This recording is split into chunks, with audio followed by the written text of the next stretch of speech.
नहमदुहु व नुसल्ली अला रसूलिहिल करीम। अऊज़ु बिल्लाहि मिनश शैतानिर रजीम। बिस्मिल्लाहिर रहमानिर रहीम।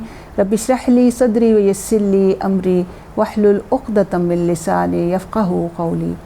सजदा सहव के हम मसाइल देख रहे हैं और दीन की देखें कि छोटी छोटी चीज़ें भी सीखना बहुत ज़्यादा ज़रूरी हैं, क्योंकि हर नेकी पर बंदे को बेपनाह अजर मिलता है और किसी भी गलती करने पर ज़ाहिर है कि उसको गुनाह भी तो मिलेगा। उन गुनाहों से बचने के लिए ज़रूरी है कि हमें दीन की सही समझ जो है वो अता हो, ताकि हम दुरुस्त रवैया जो है इख्तियार कर सकें। अब हम ये देखते हैं कि कौन सी ऐसी चीज़ें हैं कि जिन पर सजदा सहव करना जो है, जिनके भूल जाने पर सजदा सहव जो है वो ज़रूरी नहीं है।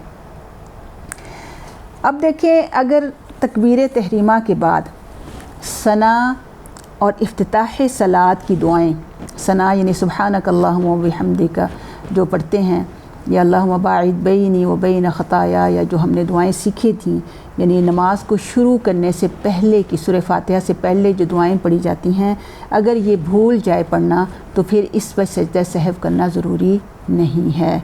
फिर इसी तरह से अगर तावुज़ भूल जाए, यानी आऊज़ु बिल्लाहि मिनश शैतानिर रजीम सूरह फातिहा के बाद, यानी तो सूरह फातिहा से पहले जो तावुज़ पढ़ते हैं और वो ना पढ़ सके तो तब भी सजदा सहव नहीं है। इसी तरह तीसरी चीज़ ये है कि सूरह फातिहा के बाद कुरान का थोड़ा बहुत हिस्सा पढ़ा जाता है, कोई सूरत पढ़ी जाती है, कुछ आयात पढ़ी जाती हैं, लेकिन अगर सूरह फातिहा के बाद वो कुछ आयात यानी क़राअत करना भूल जाता है तो तब भी सजदा सहव नहीं भी करेंगे तो नमाज जो है वो दुरुस्त हो जाएगी। इसी तरफ है यदैन, यानी जो हर यानी रुकू से उठने के बाद जो हाथ उठाए जाते हैं, ये अगर नहीं करता तो चूँकि ये वाजिब नहीं है, रुकन नहीं है, तो इसके ना करने पर भी जो है सजदा सहव नहीं किया जाएगा। इसी तरह अगर रुकू में बंदा सजदे वाली तस्बीह पढ़ जाए यानी सहवन, तो और सजदे में रुकू वाली तस्बीह पढ़ जाएगा तो तब भी सजदा सहव करना ज़रूरी नहीं है।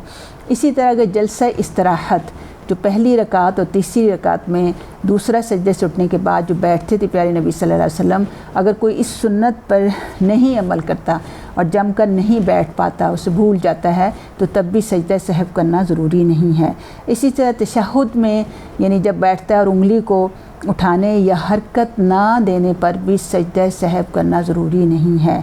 इस तरह आखिरी क़ादे में दुरूद के बाद दुआएं ना पढ़ सके, यानी ये तो ज़रूरी है कि इंसान तशहुद मुकम्मल और तहियात पूरी पढ़े, फिर उसके बाद नबी सल्लल्लाहु अलैहि वसल्लम पर दुरूद पढ़ना जो है ये ज़रूरी है। इसके बाद अगर कोई दुआएं नहीं पढ़ पाता और वो सलाम फेर देता है तो अब सजदा सहव करना ज़रूरी नहीं है। फिर वितर में दुआए कुनूत ना पढ़ने पर भी सजदा सहव करना ज़रूरी नहीं है।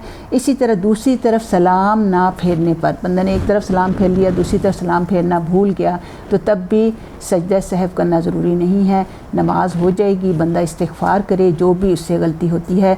इसी वजह से हम देखते हैं कि नबी सल्लल्लाहु अलैहि वसल्लम जब नमाज ख़त्म करते थे तो एक दफ़ा ऊंची आवाज़ से अल्लाहु अकबर कहकर अस्तग़फ़िरुल्लाह अस्तग़फ़िरुल्लाह अस्तग़फ़िरुल्लाह कहते थे।